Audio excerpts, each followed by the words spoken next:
Bienvenidos a su programa Justicia para Todos. Soy el abogado Héctor Becerra Orefice y como ustedes saben lo que se pretende en este que es su programa es que ustedes conozcan sus derechos y obligaciones de una forma clara, de una forma concisa, de una forma resumida. El día de hoy vamos a platicar un tema muy interesante que tiene que ver, y muy polémico por cierto, que tiene que ver con la muerte del nieto de Malcolm X que fue aquí en México. Vamos a ver todo lo derivado de este asunto, se fabricaron ciertas hipótesis por la fiscalía, no se fabricaron, qué fue lo que pasó en el mismo. Quédese porque se va a poner muy interesante este programa y seguramente le puede ser de gran ayuda a usted, a un familiar o a un amigo. Vamos, iniciamos este gran programa. Muchas gracias.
Bien, estamos de regreso para iniciar este gran programa acerca del nieto de Malcolm X, un personaje muy llamado allá en Estados Unidos de Norteamérica, Malcolm X. Este nieto, bueno, tuvo ahí algunos problemitas que nos estarían ya platicando aquí las personas que nos acompañan el día de hoy aquí en el estudio y que me complace mucho tener primero que nada al licenciado David Arellano. Bienvenido aquí al programa. Muchas gracias, Héctor, por tu invitación y un saludo a todo tu teleauditorio. Del mismo modo nos acompaña el licenciado Gonzalo Covarrubias Cepeda. Bienvenido aquí. Muchas gracias por el foro, Héctor. De igual forma nos acompaña el licenciado Miguel Ángel Pérez Ochoa. Bienvenido aquí al programa. Igualmente, gracias por la invitación. Bien, pues entiendo que es un tema jurídicamente hablando donde se tiene que hacer justicia, como bien refiere el programa. Creo que aquí el licenciado David Arellano Mariscal ha logrado llevar a cabo esta justicia. No sé si nos pueda platicar un poquito de este asunto. Sí, Héctor, primeramente daríamos los antecedentes del tema. En el día 8 de mayo de 2013 llega a la Ciudad de México en camión, por lo que tengo entendido, tanto el nieto de Malcolm X, Malcolm Latif Shabazz, acompañado de una persona mexicana de nombre Miguel Ángel Suárez. Llegan a la estación, pasan a la plaza de Garibaldi. En Garibaldi aparentemente son abordados por dos personas del sexo femenino, quienes les dicen, bueno, hay un bar aquí cerca que se llama Palace, está enfrente, si gustan conocer, ya pasan, ingresan. Esto es aproximadamente entre 11 y 11:30 de la noche. ¿Qué sucede después? Pues ingieren bebidas alcohólicas, están bailando en el lugar, etcétera. Hay dos versiones en relación a este tema. Una versión cual la que sostuvo la Procuraduría en el sentido de decir que aproximadamente a las 3 de la mañana el personal del bar les dice, bueno, tienen ya un adeudo de una cuenta considerable y supuestamente por negarse a pagar la cuenta es que es golpeado por 3 o más personas, Malcolm, y resultado de esos supuestos golpes que le infringen 3 o más personas y con un objeto romo, inclusive hablamos de un palo, un bat. Una vez que es lesionado gravemente, es sacado y dejado a las afueras del bar Palace, donde posteriormente pasa la ambulancia, lo llevan a la Cruz Verde a Balbuena, y en Balbuena es donde lamentablemente aproximadamente 3, 4 de la mañana pierde la vida. Esa es la versión que tenemos oficial de los hechos. ¿Qué es lo que se desprende de las investigaciones y lo que obra en el expediente? Es distinto. Y evidentemente pues de la defensa que se llevó a cabo y de la práctica pues de diligencias en el juzgado, ¿qué pudimos nosotros darnos cuenta? La versión que sostiene esta defensa, que se sostiene, es la siguiente. Efectivamente, el antecedente de que llega acompañado de Miguel Ángel Suárez al bar, ingieren bebidas, etcétera, es correcta. Aquí lo que sucede es que cuando llaman a pagar la cuenta, va el amigo de Malcolm, Miguel Ángel Suárez, platica con ellos porque Malcolm no hablaba español. Es ciudadano americano y francés, tengo entendido que 2 nacionalidades, pero sin embargo no conoce el idioma castellano, español. ¿Qué resulta? Que mientras están viendo la situación del pago del consumo que hicieron, es el momento en el que Malcolm, este lugar se encontraba en el primer piso y hay escaleras para subir un segundo piso. Él ve la oportunidad, sube por las escaleras, se va a la azotea, atraviesa un inmueble que está contiguo y evidentemente había un estacionamiento, ahí trata de brincar para alguna otra parte y cae de una altura considerable al piso, infligiéndose las lesiones que presenta, porque estas lesiones son evidentemente solo de un lado del cuerpo, del lado derecho del cuerpo. Si ponemos una niña imaginaria. En una riña, en unos golpes, yo no creo que te puedan dar golpes nada más de un solo lado, ¿no? Sí, es algo absurdo, evidentemente es absurdo. Aquí hay una serie de situaciones que son un foco rojo. ¿Cuáles son el foco rojo? Primeramente, pues tenemos ese dictamen en materia de criminalística de campo por parte de la Procuraduría, en el cual, en el plano de la parte derecha del cuerpo de la persona están todas las lesiones, y ellos sostienen que fueron inferidas por 3 o más personas en el momento en el que es golpeado y con un objeto. Se ve en el interior del bar que está la mesa, no hay nada tirado, no se ven rastros de violencia, y lo que más llama la atención, charco hemático, salpicaduras, no hay, se hizo la prueba de luminol y no se encontró donde estaban ellos, ni siquiera salpicaduras, menos charco hemático. Donde ese tipo de pruebas, digo, para los televidentes, en sí, ¿en qué consiste esa prueba? Porque, digo, mucha gente va a decir, bueno, ¿eso qué es luminol? ¿Qué es esta parte? Con un reactivo se establece si hubo sangre, aunque limpien y todo. En el lugar. En el lugar. Sí. O salpicaduras, porque evidentemente al golpear a una persona... Que es con luz negra, incluso puedes checar esta parte, ¿no? Así es. Utilizan el luminol ellos para ver esa situación. Aquí el dato importante es que en el exterior sí había un charco hemático de más de 1 metro de ancho por más de 1 metro de largo. Entonces, evidentemente, donde está el charco hemático fue donde ocurrió, ¿no? No hay sangre en el interior, ni hay goteo del interior del inmueble afuera, cuando esta persona estaba sangrando y perdió mucha sangre, ¿no? Ahora, ¿por qué es tan interesante este asunto? Porque yo entiendo que este tipo de asuntos debe pasar de forma muy cotidiana en la Ciudad de México, este tipo de cuestiones donde se trata de huir, de cumplir con alguna obligación de pago en un restaurante, cosas y demás, ¿no? Pero ¿por qué es tan importante este asunto como tal?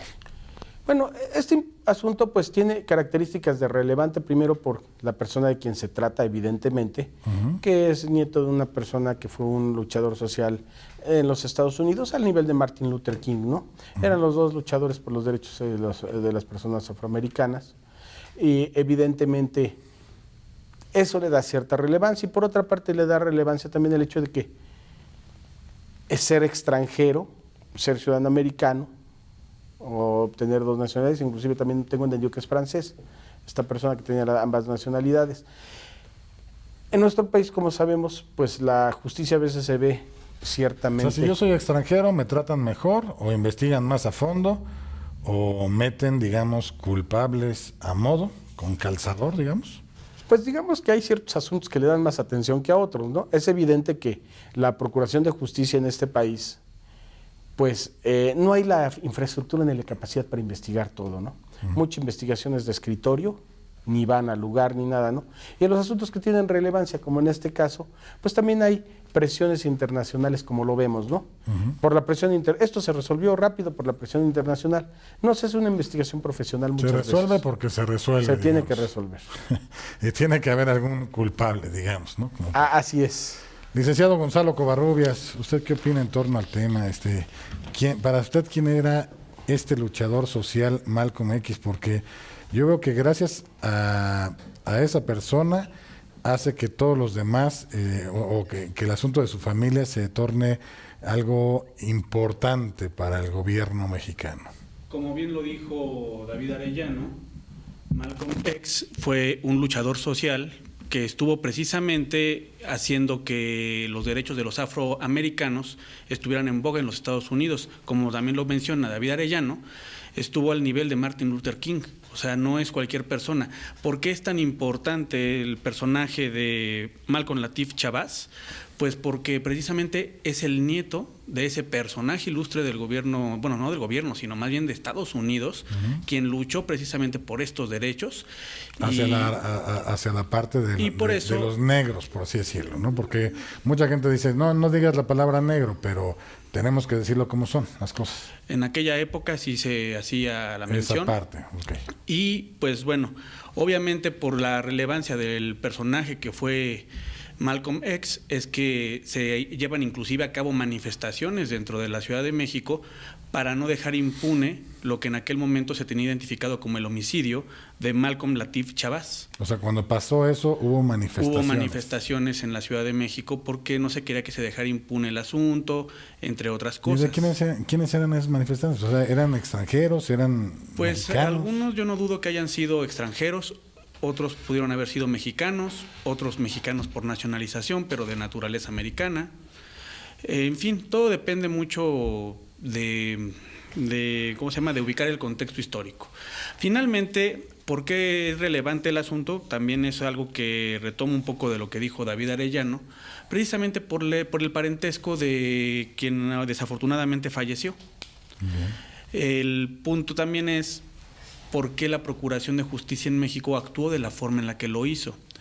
Pudo haber sido por una presión, pero también eso desafortunadamente deja una sensación de que las investigaciones en el país, por lo menos en una buena parte, se realizan al ahí se va, o se realizan de manera poco profesional, o inclusive sin la debida diligencia, cuando detenidamente debemos considerar que quienes llevan a cabo la investigación son desde los agentes del Ministerio Público que tienen a su cargo precisamente esas diligencias, como los elementos de la Policía de Investigación, quienes materializan esas investigaciones del agente del Ministerio Público. Y desafortunadamente cuando no se llevan a cabo bien esas investigaciones, podemos estar viendo escenarios de fabricación de culpables. Por eso es tan importante el asunto en general, más allá de quién haya sido... quien falleció en el momento, por la relevancia que tiene para la sociedad.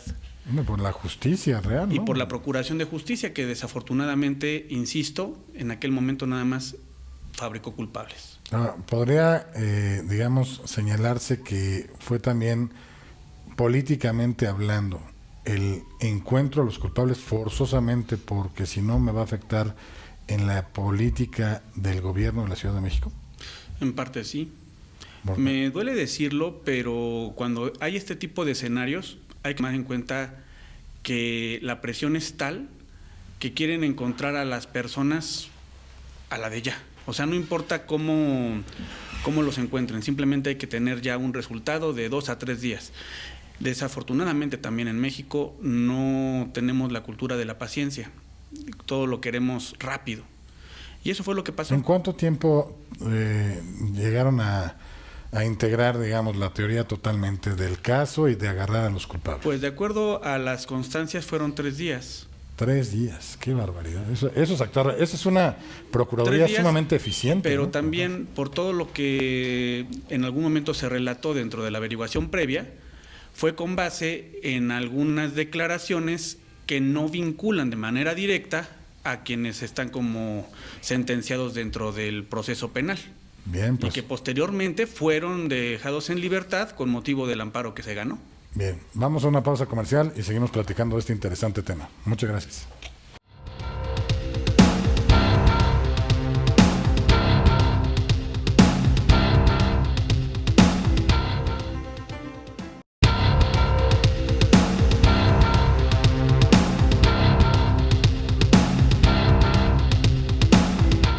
Bien, estamos de regreso aquí platicando de la muerte de Malcolm X, este activista político, esta persona tan notada en Estados Unidos. Yo quisiera preguntarle aquí al licenciado David Arellano, las personas que fueron las que supuestamente le dieron golpes hasta causarle la muerte a esta persona, Malcolm, nieto, digamos, ¿quiénes son? ¿Qué nombres tienen? ¿De dónde lo sacaron? ¿Por qué? Etcétera. Bueno, ellos trabajaban en el bar en ese tiempo en esta negociación. Se llamaba Palace el bar en ese tiempo. Ya no existe, por cierto. ¿Qué sucede aquí? Las personas que están involucradas son, o que involucraron en ese momento, Manuel Alejandro Pérez de Jesús, David Hernández Cruz y Juan Dircio Guzmán. ¿Ellos quiénes eran? O sea, Los dos primeros meseros y el otro, Juan Dircio, gerente. Ellos desafortunadamente se ven involucrados en este asunto porque estaban en el lugar y pues de alguna manera había que resolver el expediente, ¿no? Es alarmante, preocupante que este tipo de asuntos se resuelvan por cuestiones de urgencia política o de situaciones de tipo social, ¿no? Creo que deben de agotarse las investigaciones adecuadamente por la seriedad del tipo de asuntos, como en este caso específicamente.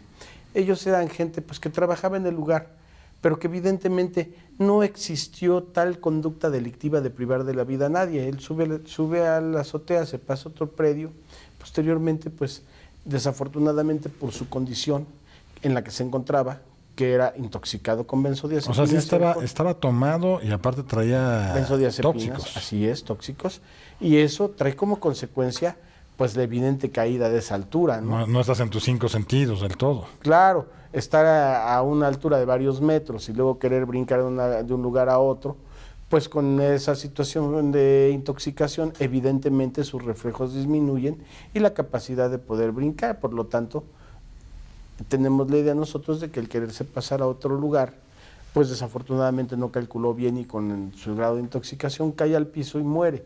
Ahora, si eso se hubiera expuesto, digamos, ante la justicia de que pues fue una oída, se cayó, se murió y ya. Se dijo, lo que pasa es que aquí hay un grave problema. La investigación tiene unas dolencias jurídicas muy graves en cuanto a la propia averiguación previa, porque en ese tiempo se manejaba la averiguación previa, no el nuevo sistema de justicia penal. Encontramos graves dolencias. ¿Qué sucede? Esto ocurre un 8 de mayo cuando ellos llegan al bar, el 8 de mayo de 2013. El 9 de mayo es cuando se suscitan los hechos ya de cuando pierde la vida esta persona. Posteriormente, dentro de las 24 horas siguientes, son detenidos en esa ocasión Manuel Alejandro Pérez de Jesús y David Hernández Cruz. Ellos cuando los buscan les dice la Procuraduría, vas como testigo, queremos que presentes como testigo. Y una vez que ya están ahí, les cambian la calidad jurídica inculpados. ¿Cuál es el manejo que hacen siempre? Les ponen un defensor de oficio, el cual comúnmente, solo va y firma, no intervienen realmente, no tienen una defensa adecuada. ¿Ah? Eso pasa con él. Pasado el año, quedaba Juan Dircio Guzmán. Es de llamar la atención que en las constancias que obran en el expediente, le dice el Ministerio Público a la policía, hazme una investigación, y entre esas órdenes que le da le dice, localiza a Juan Dircio Guzmán. Ellos con un oficio de colaboración van al Estado de México, lo localizan, pero se lo privan de su libertad y lo traen a la Ciudad de México a la Fiscalía de Homicidios. O sea, fueron más allá del oficio del Ministerio Público. ¿Qué pasa cuando está en la Fiscalía de Homicidios? Entonces, le dicen, como es un caso urgente, vas, declaras, le toman una declaración sin un abogado particular, con uno de oficio, como es lo que se estila, y lo consignan por un caso urgente. Aquí hay una situación muy delicada que hay que resaltar. El Ministerio Público no tiene la facultad de decir, vamos a suponer que no solo sea localización, que diga, localízalo y preséntalo. Cuando una persona es localizada y presentada, no puede operar la figura del caso urgente. Para que se dé un caso urgente se requiere, primero, que se trate de un delito. Primero, evidentemente, que existe una averiguación previa. En ese tiempo estamos hablando. Que se trate ahora de un delito grave, considerado por aquel tiempo en la legislación.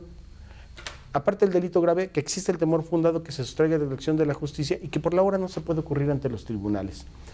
Aquí Inclusive hay un criterio de la Corte que dice que derivado de una localización y presentación no se puede justificar un caso urgente. A mí me prende el foco que lo hacen así, me llama la atención, es un foco rojo. ¿Cómo justifican el caso urgente después de una simple localización, pasado a más de un año, e inclusive la forma de conducirlo hubiera sido pedir una orden de aprehensión en su momento? Llega el juzgado. ¿Qué pasa en el juzgado? El juzgado, al haber visto esta situación, debió haber ordenado la inmediata libertad. Todavía había irregularidades, totalmente. Claro, o sea, no debió haber pasado el auto de plazo, es más, inclusive, creo que ni siquiera debió haber habido un plazo constitucional.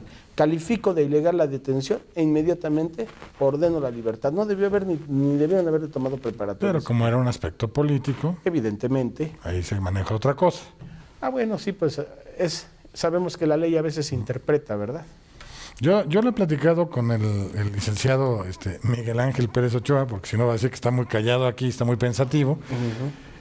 Lo he platicado con él, que muchas veces el derecho está aquí, pero la política está aquí. Entonces, ¿qué pasa con esos asuntos donde jurídicamente no son procedentes, pero políticamente sí? ¿Ahí qué pasa? ¿Cuál es su pensamiento? Es lo que venimos comentando. El tema de una investigación en esta materia, cuando hay una presión sobre todo de otro país, en este caso hablamos de un activista, hablamos de una presión política por parte de la propia embajada, porque evidentemente tiene la obligación de cuidar a sus ciudadanos, genera una presión que hace que las instituciones y los funcionarios entren en una especie de pánico, que es lo que ocasiona muchas veces los errores en las investigaciones, y que finalmente el tema de la justicia se pierde, porque con el tema de resolver una investigación de manera rápida, se pierden muchos elementos que al final de cuentas se vuelve una injusticia. Claro. Es una posición, yo creo que desgraciadamente la tienen muchos políticos, porque independientemente de que en este caso ya ahorita actualmente la Fiscalía tiene un proceso político, pues es un cargo de alta responsabilidad. Esta ya se ha permeado en los estados. Sin embargo, siempre existe el riesgo de que cuando hay presiones de asuntos que tienen una especial relevancia, ya sea porque son activistas, porque es alguna situación que tiene un gran impacto social, genera cierta incertidumbre y erróneamente los funcionarios públicos tienden a realizar diligencias que están fuera del marco jurídico para tratar de resolver. Así es, y eso es lo que ocasiona pues, las graves y las grandes injusticias que al final de cuentas estamos hablando de una averiguación previa que son procesos que duran muchos años y que al final de cuentas con una buena defensa salen y lo único que se les dice, usted disculpe. Entonces es un tema muy, muy delicado. Aquí el licenciado David Arellano sí le dieron parte a las embajadas, o a la embajada norteamericana. De las constancias que pude apreciar, no encontré esa circunstancia. Evidentemente. Porque normalmente va alguien que está como tratando de custodiar, ¿no? No vi en la averiguación previa esa circunstancia. Sin embargo, era un hecho notorio, no era un hecho público, y evidentemente sí se contactó a los familiares para entrega del cuerpo en Estados Unidos, todo esto. Lo que es de llamar la atención, cabe destacarlo, dice, bueno, consignan con detenido a Juan Dircio Guzmán, que eso es de más de un año posterior a que detienen a las dos primeras personas, a David y a Manuel Alejandro. Aquí me llama la atención, el juez de la causa, ¿quién es? Fue el juez de apellido Palomares, que era el juez 26 en el Reclusorio Oriente, del Fuero Común. Este juez toma cierta relevancia porque ya previamente teníamos por ahí la situación de el famoso presunto culpable, ¿no? Es de llamar la atención que con... El documental, digamos, el presunto culpable. Del documental El presunto culpable. Sí, porque si no la gente va a decir, bueno, ¿quién es el presunto culpable? Pero no, el documental ya lo habían exhibido no le quisiera llamar negligencia, pero bueno, algunas cosas medio raras que ocurrieron en ese juzgado. Había situaciones muy peculiares porque ella era una persona que tenía 11 quejas administrativas, una averiguación previa en su contra. Digamos que pues ya una vez puede ser que hay una imprecisión, pero pues ya muchas constantes llaman la atención, ¿no? Había en ese tiempo lo que se les conocía como jueces de consigna, ¿no? Hoy con el nuevo sistema de justicia penal se está superando esos problemas, ¿no? Se supone que ahora es turno, ¿no? O sea, ahora es por turno. a quien le Pero toque. hay algunos que eran todavía así de que estos son los encarguitos políticos y házmelos por aquí, ¿no? Así es. Entonces, vemos que es un asunto plagado de malas apreciaciones, yo quisiera presumir que fuera así, o irregularidades, ¿por qué no? E inclusive, no nada más queda en el propio poder, no nada más queda en la propia Procuraduría, entonces Procuraduría de Justicia del Distrito ¿Quién era Federal. el procurador en ese entonces? Eliseo Ríos Garza. si mal no Ríos recuerdo. Garza, ok. ¿Y el no, no. gobierno, el jefe de gobierno quién era? Ahí sí, no estoy muy seguro, pero me parece que Eliseo Mancera. ¿Mancera? Miguel Ángel Mancera Ok. Espinosa. Me llama la atención también el hecho de que no solo es la irregularidad en el sentido de la integración de la averiguación previa, donde consignan con el dicho de algunas personas que les dijeron que le habían pegado. ¿Por qué? ¿Quiénes lo señalan? Lo señala uno de los paramédicos diciendo que lo habían golpeado, que le dijo Miguel Suárez que habían golpeado a Malcolm en el lugar. Y una trabajadora social, personas que no presenciaron ni palparon con sus sentidos los hechos. ¿Un testigo de oídas? Digamos. Supuestamente de oídas, que dice que le dijeron, entonces con un me dijeron no es suficiente para... ¿Y también le dijeron que la señorita era de la vida galante o no? Pues no. Es que es ilógico que por oídas hagan las cosas así. Así, bueno, y más aún, me llama la atención que durante toda la secuela procesal dictan una sentencia condenatoria, Ujú. cuando es notorio y evidente que pues no ocurrieron los hechos como los plantea la Se supone honorable que es un filtro Procuraduría. esa parte de los jueces para ver si fue legal la detención, si no fue legal, si hubo vicios, si no hubo vicios y cosas. O sea, ¿cómo puede ser posible que no se dé cuenta el juez? A lo mejor no, o no revisó entonces las cosas. Pues vamos a empezar desde que eran detenciones ilegales, suponiendo que no lo hubieran sido. Pasamos a la etapa de la preparatoria, que les hayan dictado autoformal prisión, que hayan agotado todo el proceso. Es realmente preocupante que con lo que hay en el expediente no daba para todo tener eso. para el cuerpo del delito y probable responsabilidad plenamente comprobados y acreditados. No daba. No, vamos a una pausa comercial porque si no aquí me regaña el señor productor y regresamos. Muchas gracias.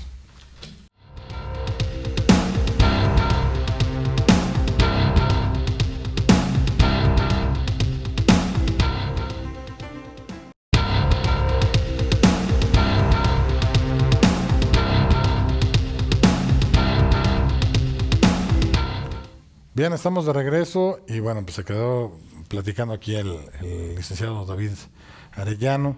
Entonces, pasó la etapa donde el juez pudo haber observado lo ilegal, pero aún así llevó todo el proceso que también fue ilegal y aún así hubo una sentencia condenatoria. Así es. ¿Y a cuántos años fuera? 27 años, 6 meses por los delitos de homicidio calificado para los 3, así como también robo calificado. Ahora sí te pueden cambiar con tanta facilidad tu calidad de que voy de testigo y luego me lo cambian a que yo soy el inculpado. Bueno, el Ministerio Público en sus facultades de investigación pues gozaba de fe pública y podía, si encontraba elementos, sí puede cambiar la calidad de... Pues solo que ellos dijeran que ellos lo golpearon. No veo de qué otra forma. que hubiera una confesión expresa, pero pues desafortunadamente hay una interpretación, la ley daba para eso, ¿no? Y evidentemente fue incorrecto lo que hacen. A mí donde también me llama mucho la atención, la sala en la apelación tampoco se percata de todas estas situaciones. Más, es muy interesante ver las resoluciones de amparo emitidas por el primer tribunal colegiado del primer circuito, donde claramente dice, más o menos va el texto así, dice el quejoso que le fueron violadas sus garantías contempladas en los artículos 14, 16, 19 de la Constitución Política, consistentes en los derechos fundamentales de seguridad jurídica, legalidad y presunción de inocencia. Y en el siguiente párrafo dice, tiene razón el impetrante, o sea, tiene razón. Reconoce el tribunal colegiado que fueron violados esos derechos fundamentales o derechos humanos. Entonces, el tribunal colegiado se percata claramente de esa situación, tan lo es que sesionan, y el mismo día que sesionan, ordenan la inmediata libertad, y en la madrugada del día siguiente... Los trámites administrativos. Salieron a velocidad. A mí me llama la atención eso porque es muy, a mi punto de vista, la resolución del tribunal colegiado es una resolución muy eficaz, muy bien planteada. Sin embargo, tuvieron que esperar 5 y 7 años, 2 de ellos 5. La justicia es tardada, pero sí llega, dicen, el dicho. Pues dicen que llega tarde, pero ¿verdad? Licenciado Gonzalo Covarrubias, ¿usted qué piensa en torno a ello? Porque pues es muy preocupante que en México estén pasando este tipo de cosas. Digo, sé que eran otros momentos en esa etapa de la historia, digamos, tanto política como de jurídica en materia penal, pero ¿esto puede llegar a pasar ahorita, actualmente? Pues en teoría se supondría que no, porque ya el procedimiento de naturaleza penal es acusatorio, adversarial y oral. Por eso ya hay más publicidad en los procedimientos. Ahora lo único que hay que hacer, y es un desafío que tiene cualquier fiscalía en cualquier parte del país, es integrar debidamente las investigaciones, llevar a cabo detenidamente una investigación, o sea, lo tienen que realizar bajo un marco de legalidad, porque nos estamos dando cuenta, y eso tan solo lo vemos con lo que hemos estado apreciando a través de los medios masivos de comunicación, se dejan a muchas personas actualmente libres por una ilegalidad de la detención. O sea, no entran ni siquiera al estudio de la imputación. ¿Por qué? Por esa razón. O sea, ya ni siquiera se les dicta un auto de vinculación o de no vinculación a proceso. Simplemente la detención es ilegal, queda libre. Pero ¿qué hubiera pasado si yo hubiera sido el procurador? Sé que es un ciudadano norteamericano y que hay presiones por el gobierno de Estados Unidos y demás. Pero si yo hubiera hecho la verdad, se hubiera dicho... el señor no quiso pagar, se fue corriendo o se tropezó, se cayó, se murió. ¿Por qué buscar personas que paguen forzosamente por un delito? ¿Por qué razón? Yo creo que eso también se debe en parte a la idiosincrasia mexicana, porque desafortunadamente también queremos ver sangre, valga la expresión. Se nos hace a veces más fácil pensar que las cosas fueron en un sentido estricto cometidas por medio de un delito, a decir fue un accidente. O sea, pero porque lo que hizo este muchacho tampoco no fue una chistosada, quiso huir de cumplir con su obligación de pago.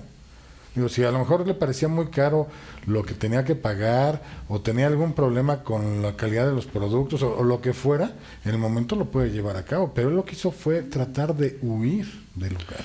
Pues sí, de acuerdo a las versiones que están ya de alguna manera confirmadas dentro de la averiguación previa y que posteriormente fueron parte del proceso penal, ya como causa, pues al final de cuentas estamos viendo que hubo una conducta también reprochable por parte de la persona que actualmente es Oxisa.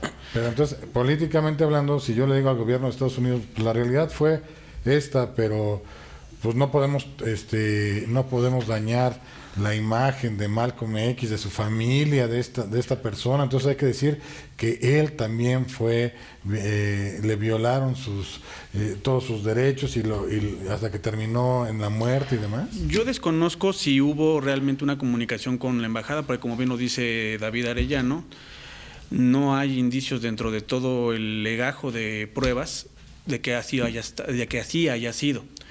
Lo que sí considero es de que a veces la política está por encima del derecho y cuando el derecho se ve hasta cierto punto viciado con la política en un asunto de esta categoría, desafortunadamente estamos viendo una fabricación de culpables que también por desfortuna no lo requerimos, o sea, no requerimos de ese tipo de figuras en el país, o sea, de que se fabrique un culpable. ¿Por qué? Porque inclusive dista mucho de los fines constitucionales para los cuales inclusive fue reformado el artículo 20. ¿Para qué? Para que fuera de toda duda razonable, y eso venía desde el texto anterior al 2008, fuera de toda duda razonable, deben existir pruebas que hagan ver que la persona que se le está juzgando y que se le está sentenciando sea realmente quien cometió el delito. Aquí no pasó así. Aquí inclusive le dan valor a pruebas que están también viciadas, porque también como lo dice el propio Arellano, hay una detención y parte de las pruebas que se obtienen con esa investigación pues son valoradas por un juez. ¿Para qué? Para sentenciar a una persona por un homicidio calificado. Podremos decir que fue un juez ciego, Y luego fue en una sala de reconfirmación, digo, de apelación, y luego ya el que hizo la justicia verdadera fue el tribunal colegiado. Se puede decir, y me duele decirlo, sí. Híjole, qué duro. Pero no es nada más en este asunto. También yo hace poco tuve la fortuna de poder ayudar o de ser un vínculo para ayudar a una persona que también estaba siendo pues objeto de una injusticia. Le habían acusado de un asunto de el uso de un documento falso, pero la fiscalía no contaba con los elementos suficientes para hacerlo. El juez de control, pues como parte de datos de prueba, pues no hubo tanto problema, la vincula a proceso. Pero lo que sí es deleznable es que un juez del Tribunal de Enjuiciamiento y un tribunal unitario en funciones de tribunal de alzada hayan hecho una especie de reconfirmación. Eso fue lo único que a mí... ¿Apelación? Sí, de apelación. Desafortunadamente. Reconfirmación, apelación, sí, digamos. Desafortunadamente así fue. Pero ¿qué pasa? También hay que reconocer tanto la labor que ha habido por algunos juzgadores como también de algunas personas que han estado llevando a cabo acciones para la defensa de estas personas que propician que haya realmente un evento de justicia. Aquí la fortuna fue que un tribunal colegiado determina que no había elementos, que la acusación estaba mal formulada, que carecía de elementos de prueba y por obvia razón dejan libre a esta persona. Bien, vamos a una pausa comercial, volvemos. Gracias.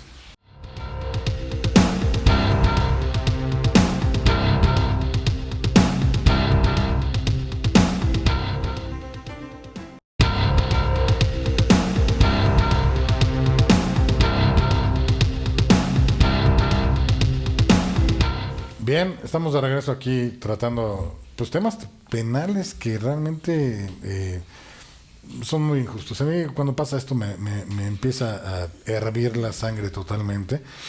No sé si quisieras tú también comentar, licenciado David Arellano, tu experiencia personal respecto a este asunto y de toda tu trayectoria, tu praxis en materia penal, porque sé que es muy vasta, muy amplia, pero este fue un asunto.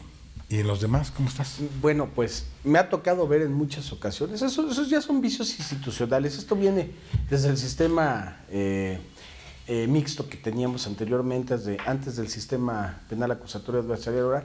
Son praxis que ya vienen llevando a cabo la Procuraduría Fiscalías, las Procuradurías Fiscalías, y que es un foco también de preocuparse. ¿Por qué? ¿Qué pasa cuando llega uno a la agencia del Ministerio Público? Y digo, y no es la primera, me ha pasado varias veces en el fuero común.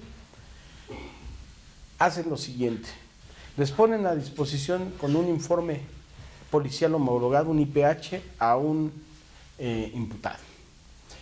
Ellos le designan inmediatamente defensor de oficio. Si ven que llega el defensor particular, lo tienen horas esperando y hasta que lo cansan y se va, y cuando lo cansan y se va, es cuando le dicen, ahora sí suben al imputado, aquí está el defensor público. ¿Qué hacen con esto? No podemos hablar de procuración de justicia sana cuando, ¿qué está ocurriendo? Me baso en estadísticas. Es que voy a solicitar 1000 audiencias iniciales o 2000 audiencias iniciales en este mes. Eso no implica procuración de justicia.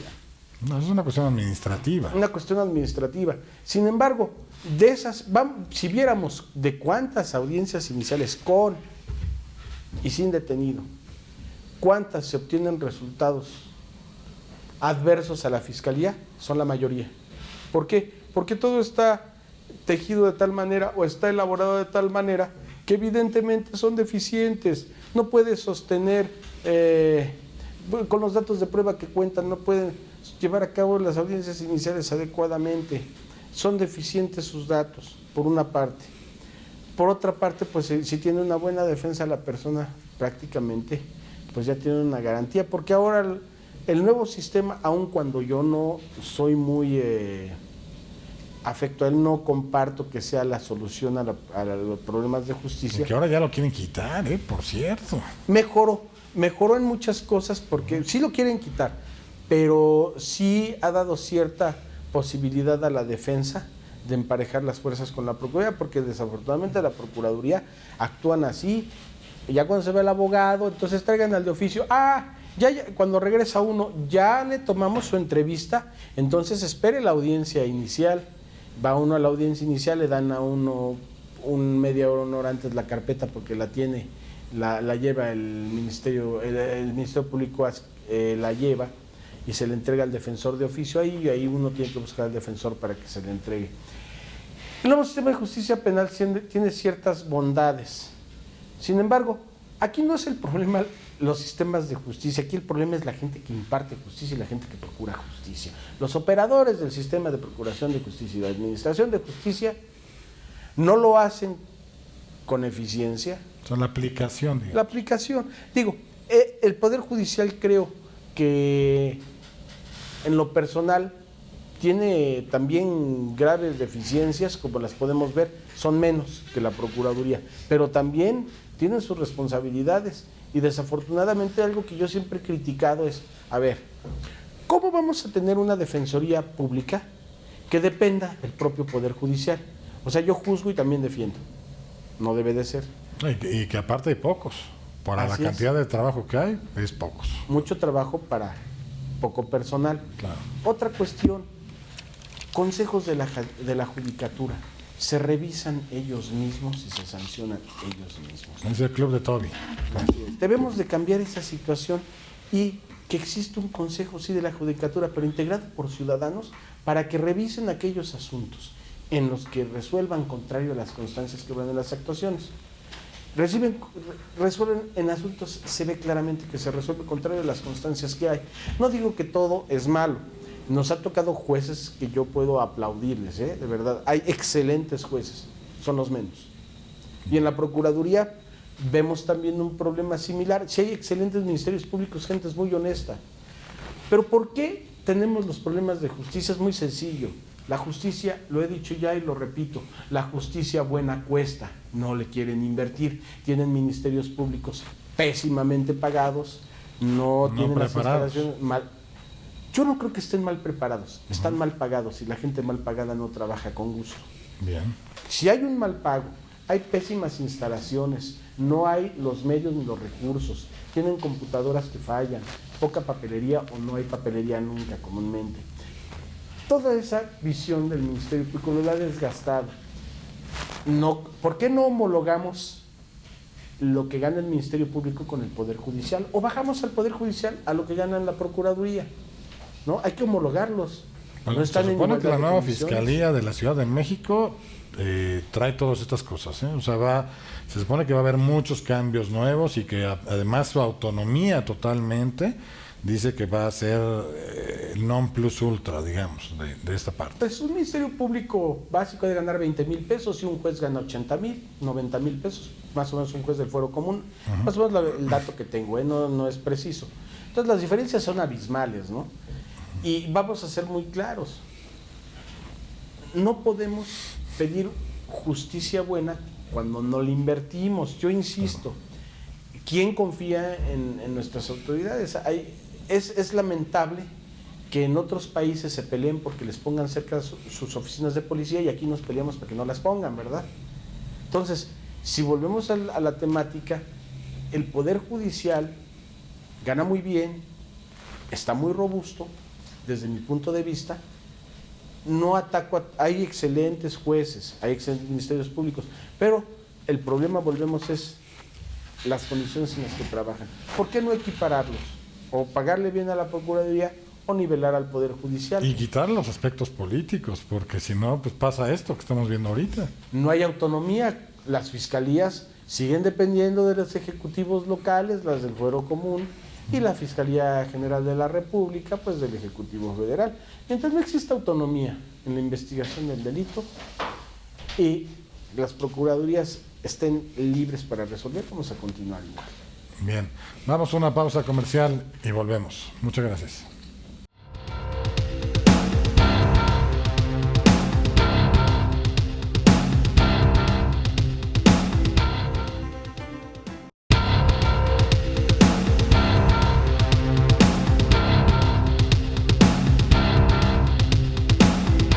Bien, estamos en este último bloque de Justicia para Todos, en este asunto de el nieto de Malcolm X, su muerte y bueno, pues Lamentable, obviamente, la muerte, pero también lamentable las personas que ya se demostró jurídicamente que ellos no hicieron nada referente a esta muerte.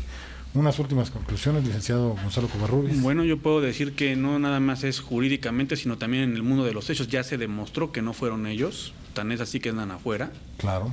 Ya están libres totalmente. Pudieron obtener una libertad por medio de una sentencia de amparo, obviamente demostrando la verdad histórica.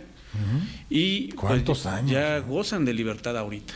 Muchos años. Desafortunadamente el tiempo que actualmente saben ellos ya se perdió, es un tiempo irrecuperable, obvio. Pero también eso trae como consecuencia una responsabilidad para el Estado, porque juzgó a personas que no tenían nada que ver con los hechos.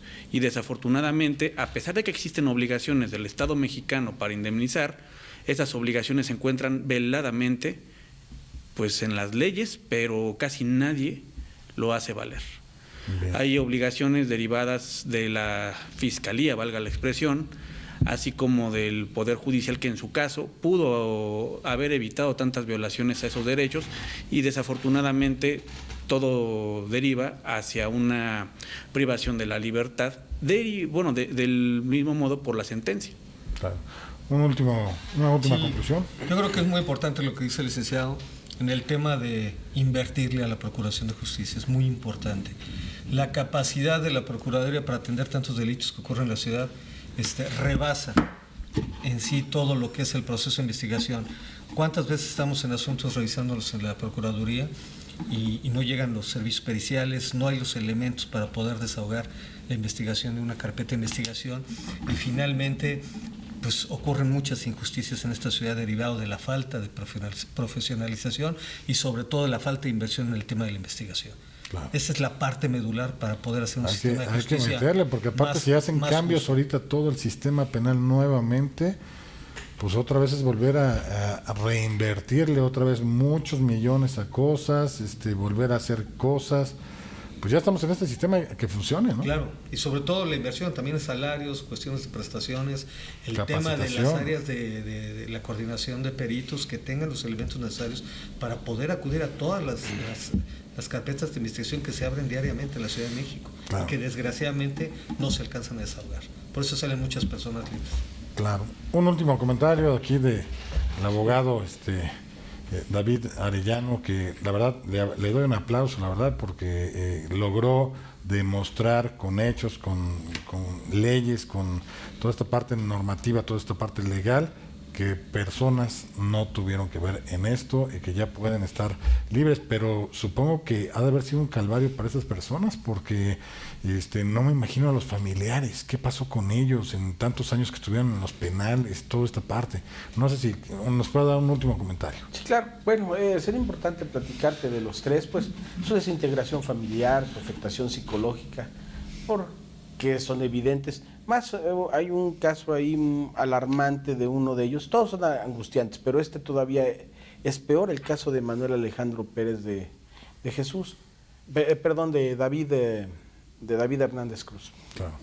Bueno, de ambos hay matices especiales. Voy a decir primero el de David Hernández Cruz. Su esposa lo iba a visitar periódicamente al penal, tomaba el transporte público de su domicilio para ir a las visitas. En la última visita sufrió un accidente el transporte público y falleció su esposa. Híjole, una terrible tragedia. Eso es una tragedia, totalmente. Terrible tragedia. Por lo que respecta a Manuel Alejandro Pérez de Jesús, de los golpes que recibió, tanto que me refirió en su detención como en el tiempo que estuvo en el penal, pues ahora tiene convulsiones y es difícil trabajar, ¿no? Conseguir un trabajo también. Híjole. Y por lo que respecta a Juan Dircio, pues también la desintegración familiar, el sufrimiento de su familia, todos han pasado por situaciones muy alarmantes. Y todo por un error y para darle gusto, políticamente hablando, a lo mejor a alguien, ¿no? Pues yo pienso que fue por quedar bien y porque la Procuración de Justicia no es autónoma e independiente, no hay autonomía de las fiscalías. ¿Qué va a pasar con el abogado David Arellano? O sea, ¿qué va a buscar ahorita para honrar a estas personas para que sigan adelante y que, pues, no sé, que haya alguna reparación por parte del Estado por esta forma ilegal de hacer las cosas. Estaremos atentos a una disculpa pública, evidentemente, Una disculpa pública. porque pues su imagen pública ha sido trastojada y golpeada, su proyecto de vida, su núcleo familiar. Vamos a pedir esa disculpa pública para que pues le restituyan en su honor, por una parte, y por otra parte pues sería muy importante, sobre todo, una reparación del daño integral, que es difícil. Con esta ley que tenemos pues es complicado todas estas gestiones para obtener un resarcimiento de ese daño. Se puede obtener, pero pues lleva tiempo, evidentemente, lograrlo, ¿no? Perdieron 5 o 7 años de su vida, esperemos que no tardemos otros 5 o 7 años en que les hagan justicia ahora, ¿no? Pues por lo menos que les den algo material, o sea, algo económicamente hablando, Claro. algo para efecto de pues todo lo que invirtieron en esa parte del calvario que vivieron, ¿no? Como tal. Sí. Y yo haría un atento llamado, digamos, a la parte de pues, las editoriales que hacen libros para que platiquen a través de un libro pues, sus vivencias, estas personas, de toda la injusticia que vivieron. El caso es algo muy, muy sonado, o hasta una serie de televisión de algo que pase, porque, pues digo, este tipo de cosas sí hay que aplaudirlas, porque ellos fueron gente como soldados que pasaron por todo lo malo hasta que se llegó a comprobar que ellos no tuvieron algo que ver en esta parte, ¿no? Yo comparto tu opinión y ojalá se pudiera hacer un libro, una película como El presunto culpable, Algo, porque es un sí. asunto de esa magnitud de tragedia, ¿no? Claro. Inclusive el actuar quedó más que de manifiesto en el documental de Presunto Culpable, quedó más que claro qué tan bien o qué tan mal estamos, no lo digo yo, nada más hay que ver el documental para darnos cuenta en qué suelo pisamos. Qué difícil, qué difícil. Bueno, lamentablemente se nos ha agotado el tiempo del programa, no el tema, porque el tema pues vamos a ir viendo, como ustedes saben, vamos a ir viendo a ver cómo se va desarrollando esta parte de la disculpa pública, la reparación, no sé, tal vez económica, tal vez y hasta se lancen libros, videos, cosas, no sé, pero vamos a ir viendo cómo se va trascendiendo. Insisto, vamos a terminar el programa a razón de tiempo. Si usted tiene alguna duda, alguna aclaración, algún comentario que desee realizar, en pantalla aparecen los datos de una firma legal, donde con gusto nosotros sí contestamos y canalizamos todas esas inquietudes a las personas que el día de hoy nos acompañan, obviamente, y que han logrado establecer justicia verdadera, justicia real para esas personas que no tuvieron por qué pasar por todo este calvario. Bien, pues síganos en nuestras redes sociales, en YouTube estamos bajo el nombre Justicia para Todos, suscríbanse, toquen la campanita para que les lance esto que es los aparatitos inteligentes, ahora el que ya se puso un nuevo video de Justicia para Todos, esto más que nada porque ustedes tienen que conocer sus derechos y obligaciones y también tienen que conocer de temas de gran interés como es el del día de hoy que estamos aquí platicando. Déjenos sus comentarios porque todo eso nos sirve mucho para poder saber qué desean que platiquemos, con quiénes quieren que platiquemos, o a qué abogados invitar, o a qué autoridades debemos de llamar para que platiquen de ciertos temas. También en Facebook y en Twitter nos encuentran bajo el nombre Justicia para Todos TV, al final hay que agregarle el TV al final, Justicia para Todos TV, y de verdad todas sus inquietudes nos interesan mucho, son temas interesantes los que luego sugieren que llevemos a cabo, y todos esos comentarios siempre son bien recibidos y bien contestados. Bien, pues no me resta más que agradecer obviamente a las personas que el día de hoy nos acompañaron, les un aplauso a todos ellos que lograron hacer aquí justicia como tal. Y bueno, pues agradecerle mucho a la producción por hacer posible el presente programa y agradecerles a ustedes, televidentes, que nos han sintonizado en un programa más de Justicia para Todos, exhortándolos a que la siguiente semana sigan viendo aquí sus programas, porque de verdad todo eso es en beneficio de todos ustedes. Recordándoles nuestro lema, el cual es: la justicia es ciega, pero nosotros no.